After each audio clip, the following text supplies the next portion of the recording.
please. Okay.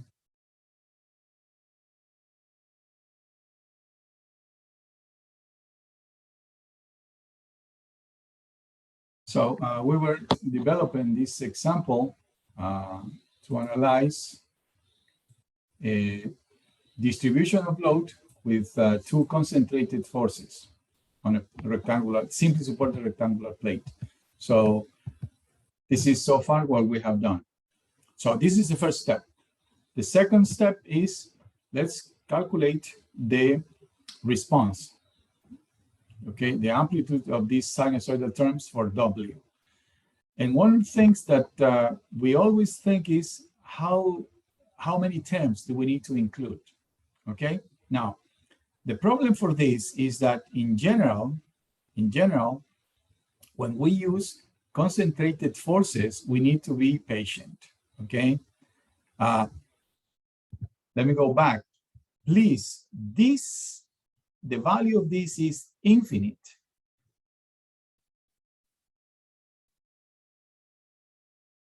That's the definition of delta Dirac. So can you imagine how many terms do you need in order to express correctly the loading function? Infinite terms. Infinite terms. Now you think, okay, just a second, I don't have the time. Yes, the advantage is that, yeah, we want to represent P, but most importantly, we want to calculate the response, the deflection of the plate. And for that, we have M and N in the denominator, and we don't need that many terms, and you will see that, okay?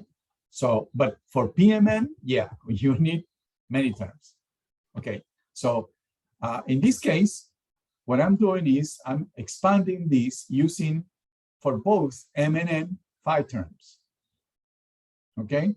So you see here that we have an increment. In the region, we have the application of the load, one load, and similarly for the other. So we have these two increments, these two humps. The value is about 10,000. I don't remember the values that I employed. If somebody needs, I can give it to you. Okay, and you see that here, we should have this equal to 0. This should be 0 all the way. This should be like this.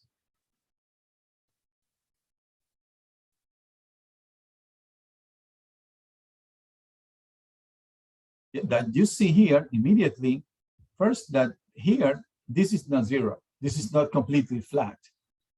And also, you see that in the region where we have the application of the load, we see that they have this increment. So we have something more like this. So what we can do is we can increase the number of terms. That's what I did next. So I included 15. And first, you see the maximum value here. It's 80,000. Here is 10,000. So this value here, it's about this height. Okay, and we can see immediately that this region, okay, this region definitely gets flatter, right? You see that this region here, we have this increment is smaller. At the end, we should have this region where we have this increment. This region should be basically 0. Of course, we will need many terms for that. We don't have the time. But that's the idea, okay? In the case of concentrated forces, if you apply 2 or 3 terms in the expansion, you're not going to get a good result, okay? For the expansion of P, of the loading. Now, let's go now and let's see what happens with the deflection, okay? So, WMN is equal to PMN divided by pi squared M over A squared plus N over B squared, and all of that to the square. Okay, all of this. So as we increase M and N, okay? This is wrong, this should be N. As we increase M and N, okay, all of this will decrease. So even though PMN does not reduces, here increases in the denominator. That means that as we increase M and N, this term here will simply be smaller and smaller and eventually will get neglectable. Okay, so let's do the same expansions. Let's do expansion up to 5 order. And that's what we obtain. Okay, and we recognize that about here, the application of the first load, and about here, the application of the second load. Makes sense, right? Increases, then decreases in the central part, since there is no force, and then increases again. It's like increases, decreases, increases, and decreases. That's what we see here. Maximum value, 1.5 centimeter. Okay. Let's go now to M and N equal 15. Similarly as in the case of the loading. And this is what we obtain. So the maximum value here is very close. That means that up to this point, basically this term here is so large that the contribution of this term is basically neglectable. Now, look at the details here, okay? The change in color around this area is not the same as in this one. So it's not exactly the same, okay? For example, here in this black region, it's not this one here. So there is some difference. But this difference definitely is very small. Images of deflection like this one. It's a large deflection, definitely. It's a large deflection. The problem is that we have concentrated forces, and when we have concentrated forces,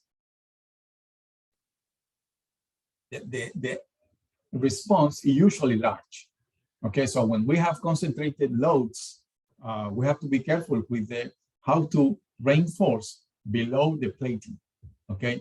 Because in general, plates have low stiffness because they depend on the thickness, and the thickness is very small. And finally, we also have to think about the convergence of the bending moment. Okay, now, WMN has M and N in the denominator to the 4th power. But here I have M and N to the 2nd. So as a general, we can expect the amplitudes of the moments to decrease with M and N to the 2nd power. So it's going to be decrement when you compare it with the loading, but it's going to be slower if you compare it with the deflection. Okay, so this is what we obtain. For example, for M and N equal to 5, this is 600. And when we do this for 15, we get 800. So the difference is there. Okay, so there's a difference of maybe 25% or 30% in difference. So this definitely, I would take this solution. But probably if you go to 17, the difference will be very small. That's what I would expect. But you have to do it and then conclude. Okay? Again, this is bending moment in y direction. You see that it's 0 down here, all the edges, because it's simply supported. And then at the position of the application of the loading, we have an increment, very large.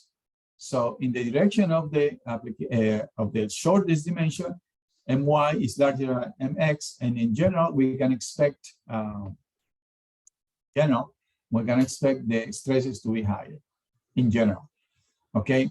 Now we have to be careful because we can change the position of this application, right? For example, if you apply this very close to the edge, it is possible to obtain a very high curvature, right? So We have to be careful in this case.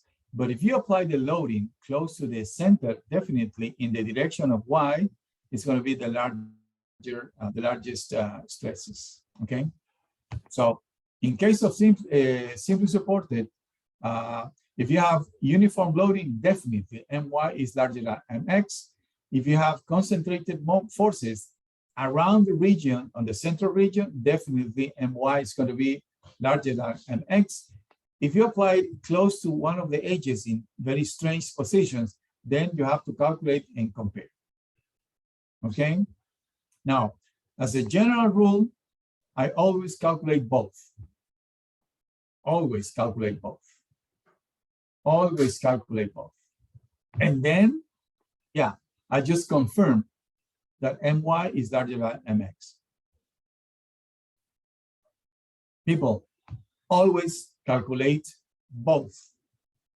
Always calculate both. And then take the larger.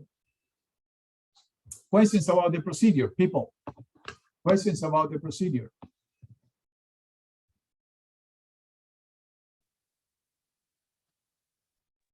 Okay, Doctor, now, yeah. I had a question about the assignment. So, for example, in the problem 3, I confusing the square error value.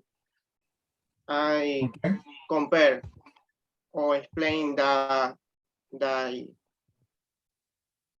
problem. Okay.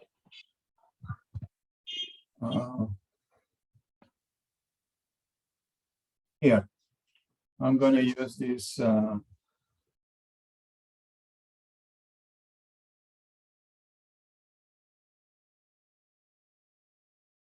There. Now, we do this, okay?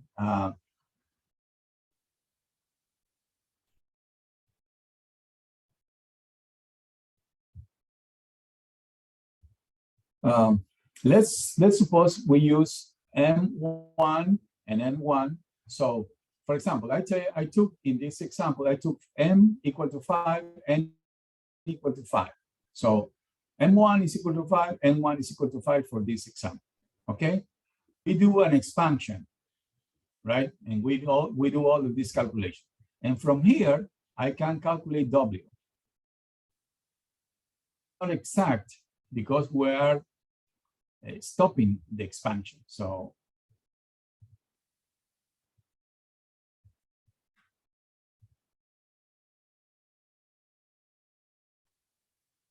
let's put this sub 1. So this is the first approximation. Okay. So you have 5 terms for X, 5 terms for Y. Now, you ask ourselves, okay, how good is this? I don't know. So let's do an increment. So let's take 2 new for both M and N. For example, we can go to 7 and 7. Okay, so we can get W XY super 2, super 9. Summations.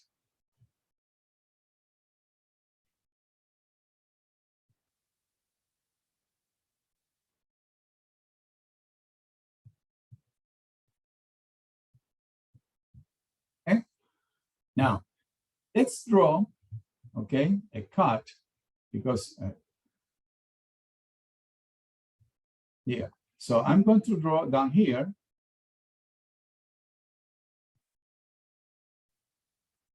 The deflection, I'm going to draw it in the positive direction upward, okay? Just for this explanation. Okay, so we have 2 functions. So let's suppose that one will give you something like, I don't know, maybe something like this. So this is W1. So this is the plot of the first approximation. Let me change color. Now we have a second approximation. Let's draw it, and hopefully we're very close. What I'm going to draw thinking that we have large differences. Okay, so we go like, let's suppose we have something like this.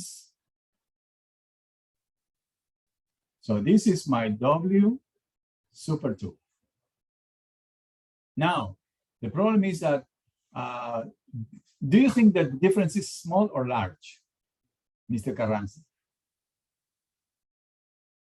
In general. It's small.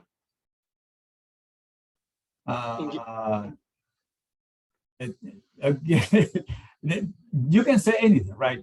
The thing is this, okay? Let's suppose that somebody thinks that the difference is very large, okay? I would say the difference is large. Okay, so we have a discussion. So what we have to do is we can establish some way to calculate the difference. Okay, and one way to calculate the difference is to calculate this mean squared. Okay, so how can I calculate the mean squared? Okay, so the difference be W1 at xy minus W2 at xy. Now, the problem is that in some points, you see that the green is larger than the blue. But here, the green is smaller than the blue. So if you can add, it is possible that you obtain a final result of 0, but you see that there is some difference. So what we can do is we can square this difference. In that case, you can consider that if you are below or above the correct solution, they are going to be considered as error. So what you can do is you can do something like this. Now, the problem is that in this case, you have many values of x and y. Okay, so what you can do is you can add, okay, many values of points. So you evaluate the function here, here, here, here. So you evaluate this and that, etc. And you add. This is the summation. And what you can do is you can combine it divided by m. So it's like an average in error. Okay. So in this way, there are several ways. But in this way, you can compare, and you think they are close. I don't like it. I mean, I think the difference is very large. So since we do not agree, we could calculate this mean square difference, and then we can set a maximum value. That's the idea. Okay. So somebody else, for example, could say, okay, let's calculate the largest difference. And the largest difference, for example, should be less than 1% of the value. That could be another way to compare two functions. But this is one way. Okay, Mr. Carranza? Yes, doctor. Thank you. Okay, no problem. Okay, any other question, people?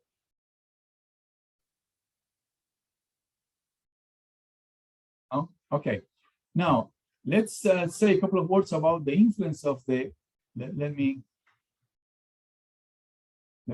write here because I like to.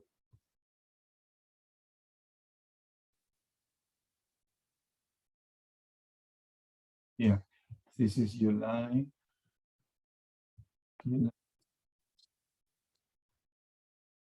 Okay, now, let's go now.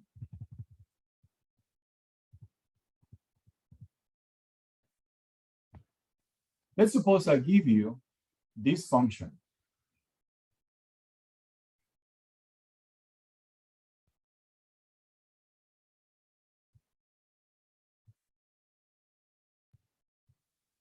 Okay, I'll give you this function.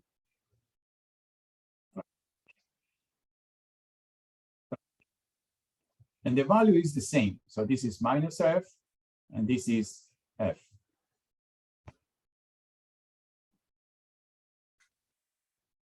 Is there any characteristics or any characteristic that calls your attention?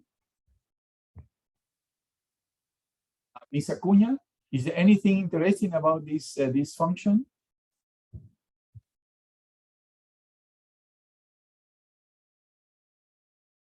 Miss Acuña, are you there?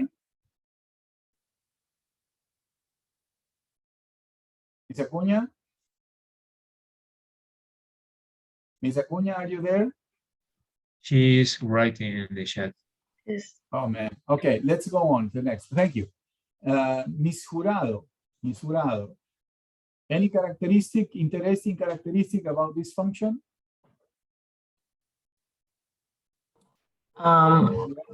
We have here two force applying the. But is there any relation that you see that these forces calls your attention? Asymmetric. Asymmetric. Please, anti-symmetric. This is not symmetric. Yeah, that's what I want to emphasize. That's what I want to emphasize. Let me draw here. See, if I draw a line that on this side, this is positive, and on this side, this is negative. So this is an anti-symmetric function.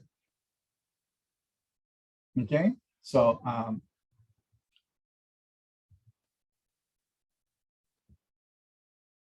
this is an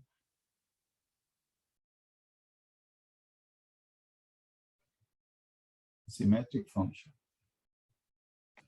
Okay, so I'm going to analyze that just for as an exercise. Okay, let's analyze in the x direction only. Okay, so let's draw this in the x direction. So let's draw this like this. This is a, this is x, this is the function p, and more or less I have this line here, which is antisymmetric. This is upward, and this is. And we're going to use sine m pi x over a to represent this function. Okay, now let's go on. M is equal to 1, 2, and can go on. Now, let's use 1, m equal to 1. Okay, so I have sine of 1 pi x over 8. That means that this is half cycle from 0 to 8. So that's about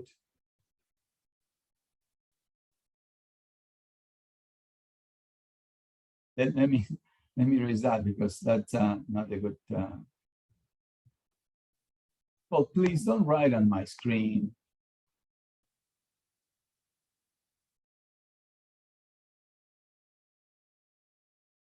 There.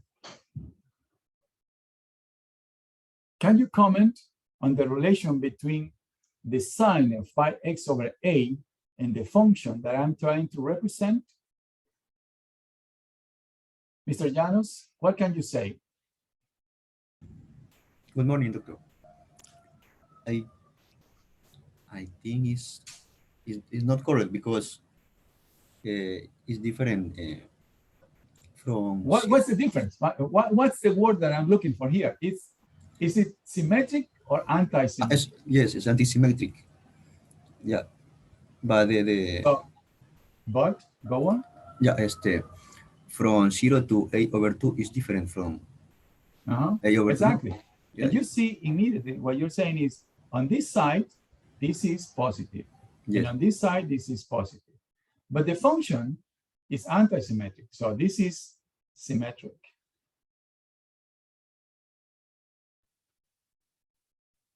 So you're trying to represent an anti-symmetric function with a symmetric sinusoidal term. So that doesn't make sense. So usually that means that this term here, P1, is going to be 0. Because this is symmetric. Okay? Let's use m equal to 2. Let me change color.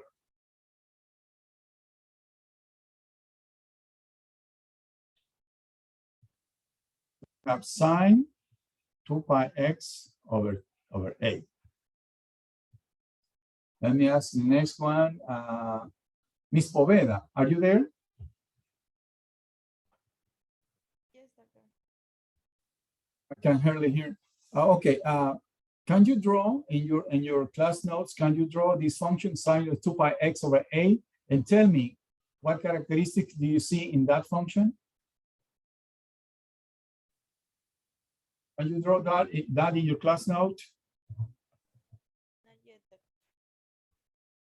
And what do you say? Is it symmetric or anti-symmetric? That's metric.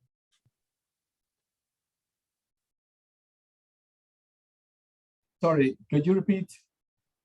I put the symmetric. So you go like this, and like this. So this is sine 2 pi x over a. On this side here, on the right-hand side, this is negative. On the left-hand side, it is positive. So this is anti-symmetric.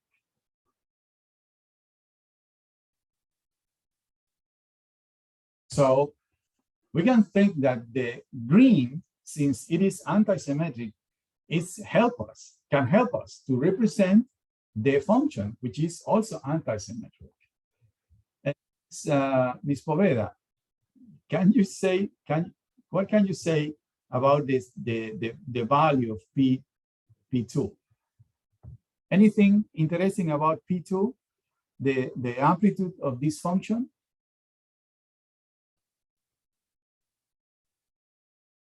Let me go to the next one. Mr. Kimi, Elvis Kimi, what do you say about P2? It's going to be 0, large, positive, negative, small, anything that you can say?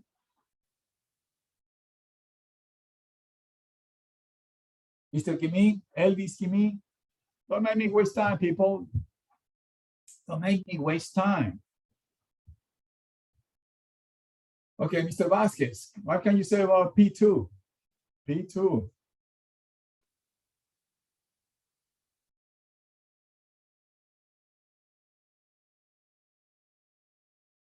Oja is far away. Mr. Vasquez, what can you say? Oh, Mr. Villalba, what can you say? Mr. Villalba, are you there? Or It's different than 0.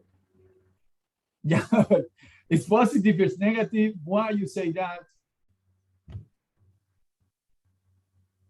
Negative, right? Yeah, why you say that? Chica is why? Because in this area is negative. Yeah. I don't know. I know it's explain difficult to explain. Yeah, what I see is that here on this part you see positive when the function is negative, and on this side it is negative when the function is positive. So if you change this sign, okay, here, you will go like this and like that, and that will get closer to the function that you are trying to represent. Okay? Yeah, you're correct. Mr. Chikaisa, I think, was the one who answered. Yeah, and the thing is that you see, it's not just a matter of doing calculations. Okay, you calculate something and start asking yourself, does this make any sense? And the thing is that this is what you're trying to do. You are trying to represent that function with these sinusoidal functions. But if you try to represent that, which has a certain color, this independent individual terms have to have the same color as that one if you want to represent it correctly. And that's what we're saying here. Okay? Questions about these people? Any questions about this?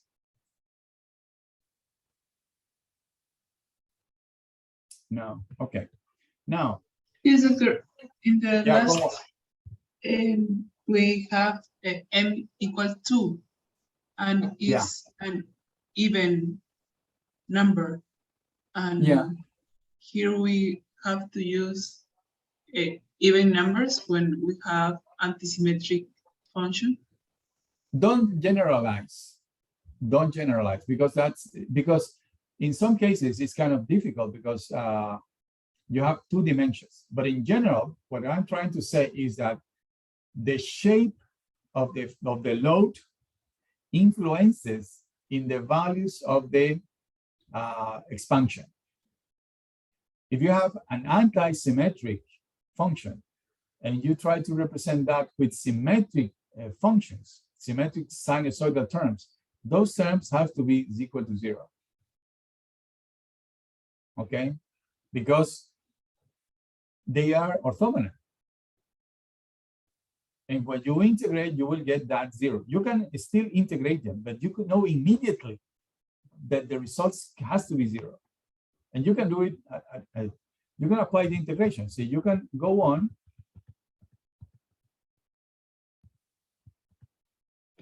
You can go on and apply this formulation.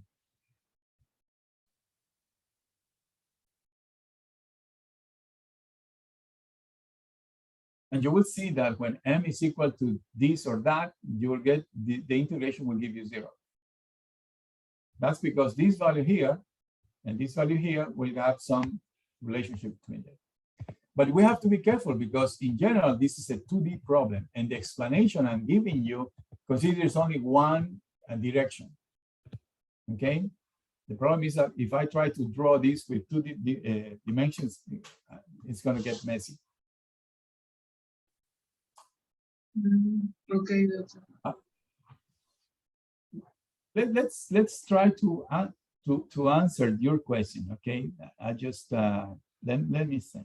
Okay, let's do an analysis in the other direction. Down here, and I don't like green. People, please don't write on my screen.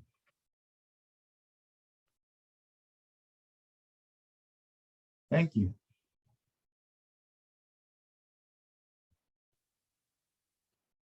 So I'm looking in this direction.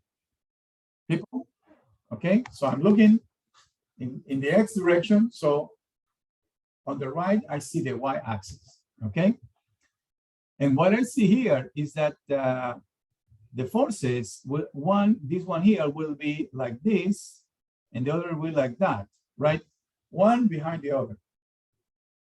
Now, the question is, what do I see here on this side? I see 0. And what do I do? What do I look here on the right-hand side? 0. So what type of function is this? Constant. No, this is symmetric function.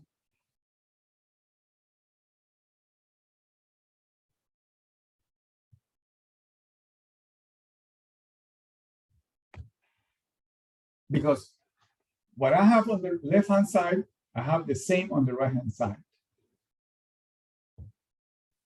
So in this case, for the Y, I would need to use symmetric functions in Y. And in that case, Ms. Santos, will you use n equal an odd integer or an even integer? an even. Ms. Santos? An odd, an odd. No, even. Even. Yeah, because the even will give you symmetry. For example, you say m equal to 1 is something like this. So on the left-hand side, you have positive. On the right-hand side, you have positive. If you go to an odd, I'm sorry, you go to an even, let me change color. Go like this, and that. On one side, positive, on one side, negative. This is anti-symmetric. So in this case, you're going to need odd terms for Y, So you're going to need even terms of X and odd terms for Y. Ms. Santos? Yeah. Okay. Okay. No. Okay. So let me complete this.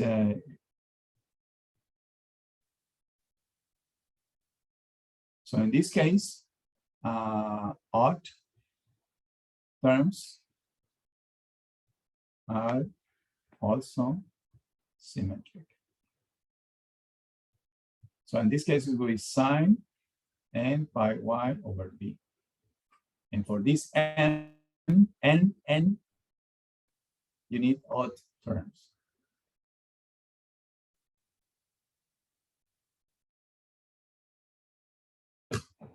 Okay.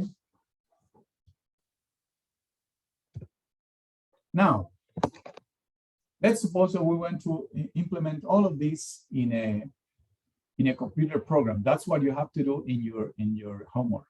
Okay. The question is, what's the procedure to complete this? What's the first thing you would do? So I'm giving you P of xy, and I want here to calculate W max and also Z, Y, or X max. So what would you do first? Let's go, let's ask somebody.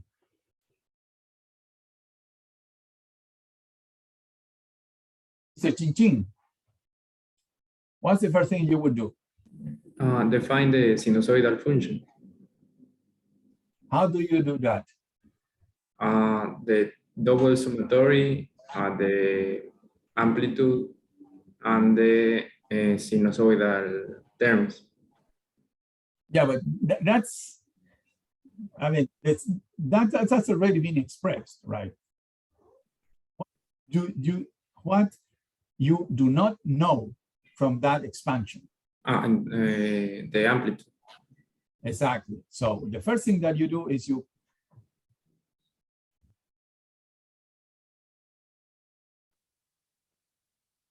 right. Now, how do you calculate that, Ms. Avilés? How do you calculate PMN? Good morning, doctor. And I think that we can to use the formula that is the integral of P. Exactly. So you integrate. Yes.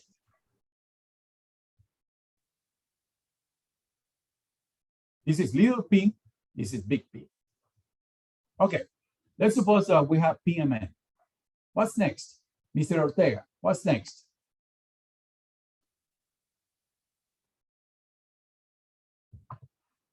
I proceed to calculate the amplitude, the large W. Exactly. So we calculate W, M, and N. So for each one of these, we have a formula which depends on PMN. That's what we calculated first. That. Let's go on. Now, what's next?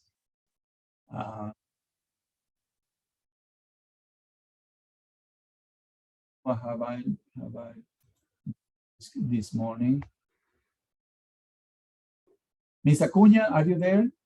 Can you solve your problems, connection problems? Ms. Acuña? Ms. Acuña? No, we still have problems. Mr. Vasquez, did you solve the connectivity problems? Yes, doctor, I was with my micro is broken. I know. That's why I can recognize. Okay, what's next, Mr. Vasquez? After calculating this, this is where we want to reach.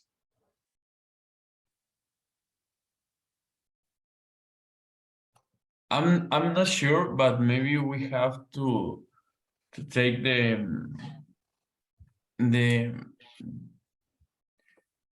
what was the name? I'm not sure, doctor, what is the next step because. Okay, no problem. We can go on to the next one. Let's me ask somebody. What next? What next? What would you do next, Miss Jurado? Ms. Jurado, did I ask already, right? Yes, doctor. Did I ask already you? Yes. Anyway, go on. Yes. Okay. Um, What would you do next?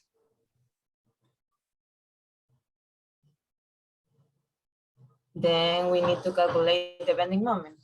Exactly. So for the bending moments, let's do this. Let's express like this. Okay, we can express mx, m, and n. Okay, so this is going to be the amplitude, okay, of mx according to the subindices m and n. Similarly for my, m, and n. Okay, how would you evaluate the maximum deflection?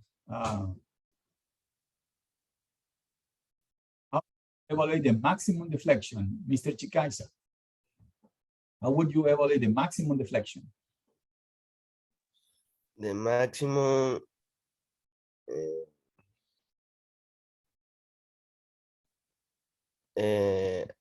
we found the W max or no? Yeah, but how do you evaluate that? Okay, and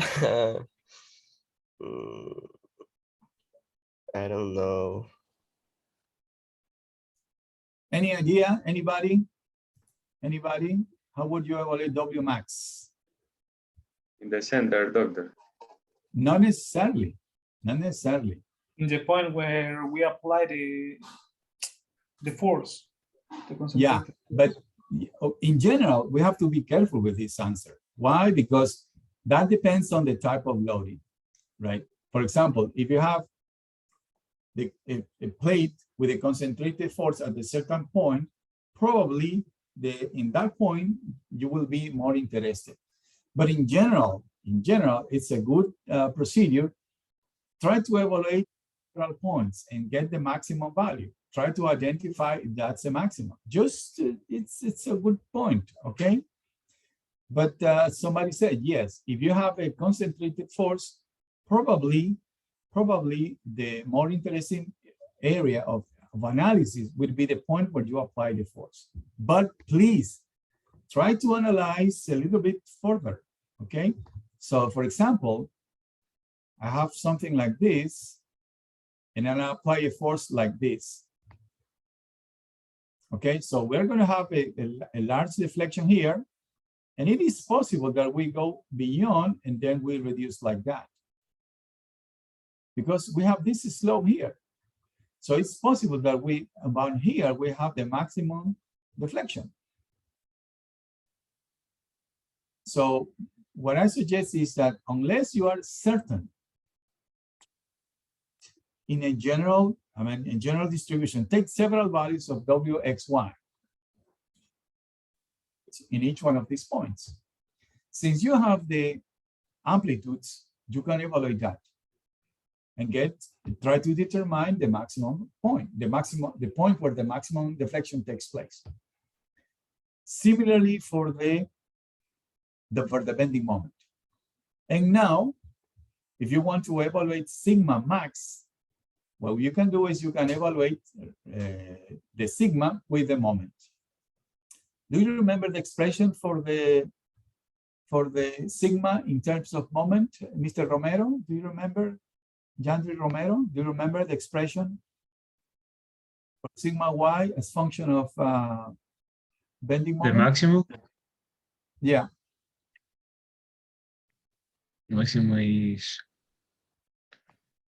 6. In general, 6, okay, 6.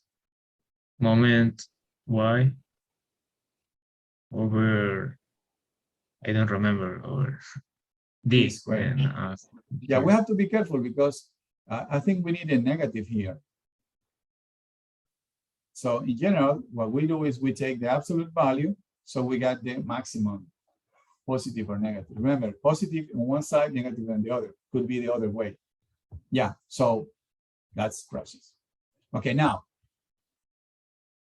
your objective is to design a plate. Okay, so we have a plate like this.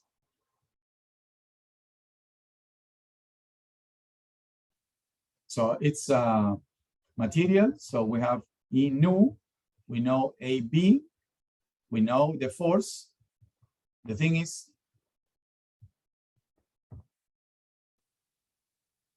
this is what you have to determine. Question is, how are you going to do it? In general, I'm not going to solve it because that's your homework, but in general, how would you do it? I was going to ask Mr. No. Mr. Hidrobo, how would you do it? Good morning, doctor. I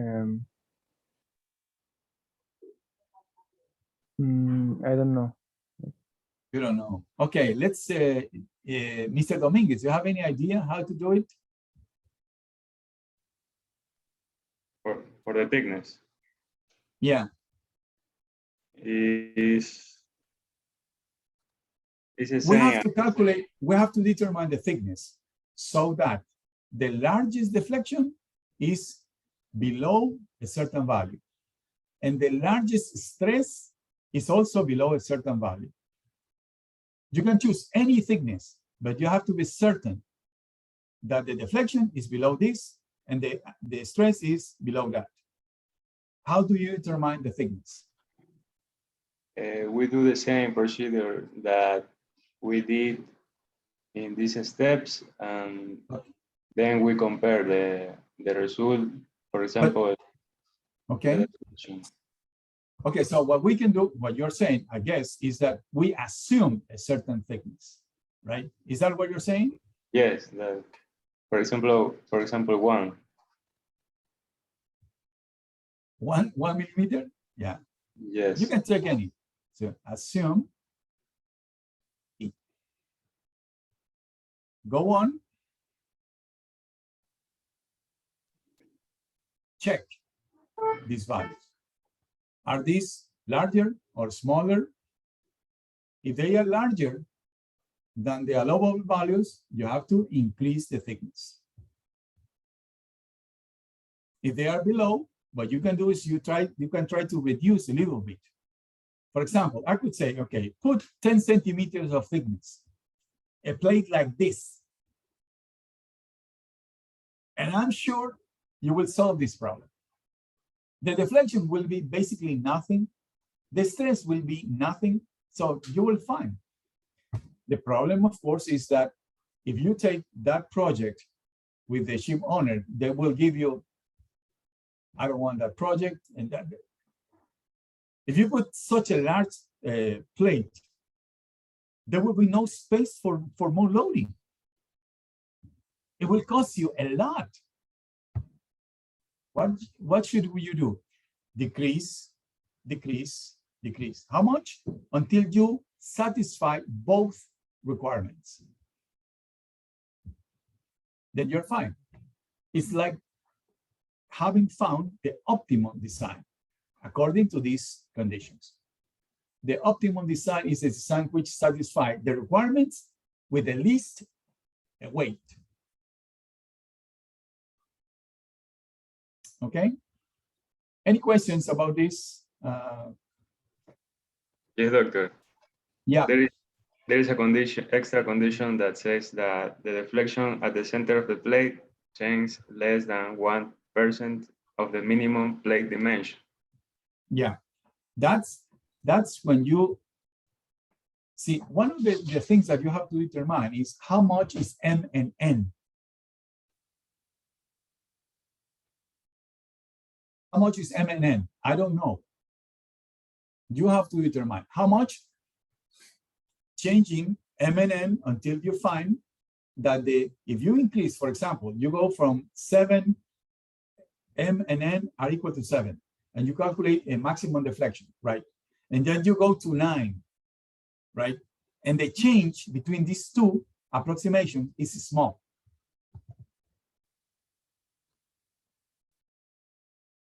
Something like this. If the approximation is small, that means that there is no point in increasing more terms in the summatory. So that means that that's enough. Mr. Dominguez? Yes, but I am a little confused because this it's almost the same condition that says the maximum deflection of 1 No, over no, 20. no, no, no, no. It's not. It's not. Okay. Let's solve this thing right now. Don't worry. Don't worry. Okay. Here I have M1 and 1. I go to M2 and 2. I go to M3 and 3, right? So I have, this is the plate, okay? So let's suppose with M, little m, I increase the number of m. For each one of these combinations, I have a different thing, right? And what I want you to look is this difference. When you have these two values, you will get a W max one, or not in the center. Let's avoid the word. Please don't write on my screen, people.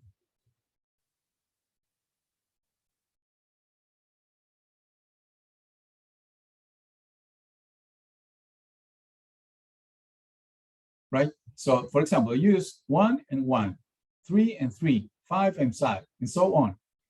And you know that in every time you increase the number of terms in the expansion, the result is going to be different.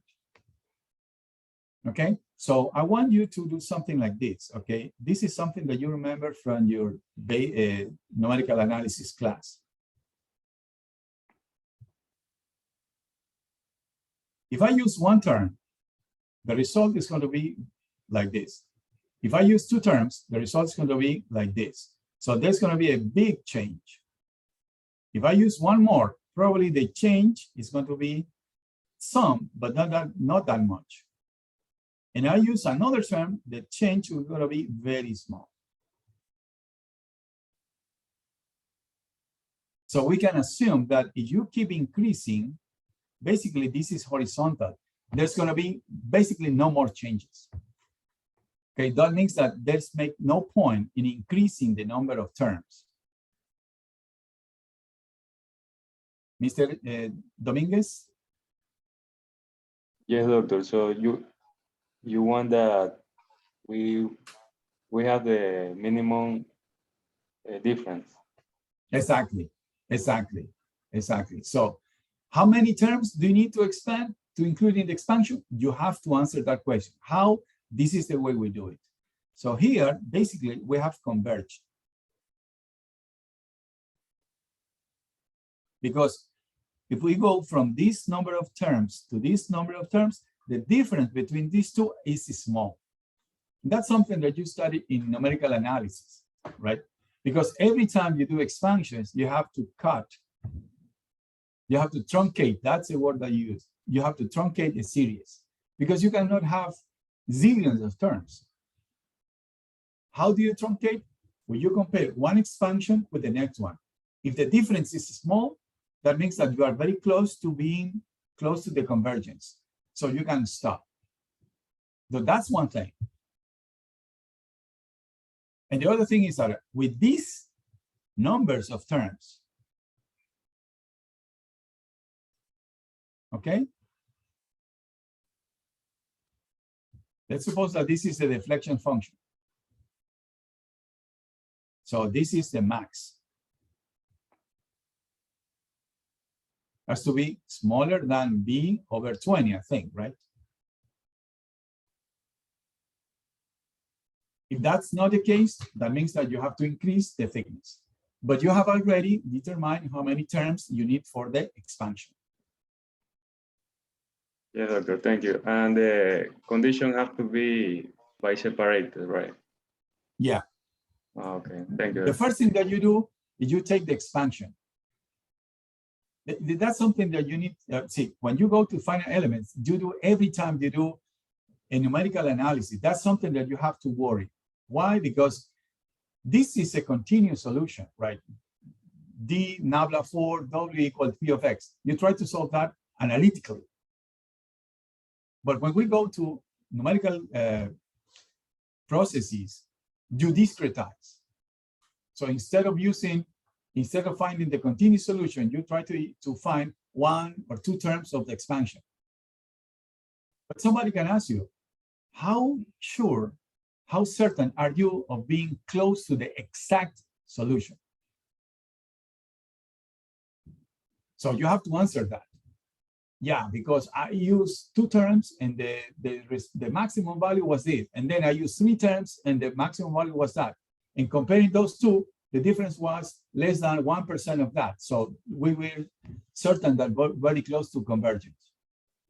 So you are answering one question. The other question is, the maximum deflection is below the acceptable limit?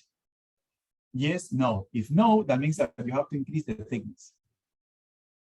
But you are calculating something based on an expansion that you feel comfortable. You feel that the expansion is adequate. It's close enough to the correct answer.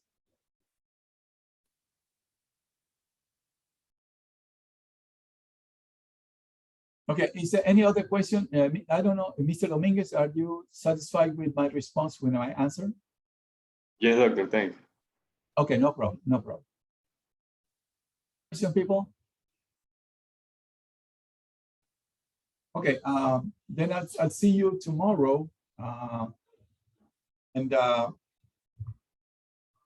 Tomorrow, I hope we will have some time in order to let you or remind you how you have to start the Python programming, and also we can say a couple of words about the results of the tests. Okay, the idea is that you calculate and you compare with the result of the test. So you start getting confidence on your calculations. That's what we need. Okay, and the problem is that there are not many opportunities to check my results. And that's why we need to develop these tests as often as we can. Okay, then if there is no more questions, then I'll see you tomorrow. Doctor, I have a question. Yeah, go on. Is for optimization on the program on Python. Do we have to optimization about the Wmax and this less percent of one in W at the center? Yeah. So do we have to put that in the Python or no? Okay. What you have to do, what I would do is I would start doing that part. I would solve that problem. So I'm going to determine how many terms do I need for the expansion. That's it. So for example, I need 15 terms. Okay, and then I go on with these 15 terms and do the calculation. And now I have to determine the thickness. As Mr. Dominguez said, okay, I'm going to, I don't think 1 millimeter it's going to be adequate. Let's start by 6 millimeters. The calculations. Maximum deflection, maximum stress. Are they correct? No, this is above. Okay, so I have to increase. Run it again. Are we okay? No, we still need to increase. Increase, run it again. So those are two phases of the calculation. First, you need to determine how many terms you need in the expansion. And then you need to determine the thickness. Now it's the design problem. Okay, so we need a worksheet for you can do it in a worksheet, but I prefer to do it in a programming. Okay. But you can do it in a worksheet in a Excel table, but it takes forever, man. It's a very long process. Trying, putting numbers. Yeah, and then you have to put the same formula in the summation. So it's just too much. But if you want to do it, yeah, you can do it. But I prefer do programming. That's why you learn it to program a computer. Okay, thank you. Okay, any other questions, people? No, okay, then see you tomorrow.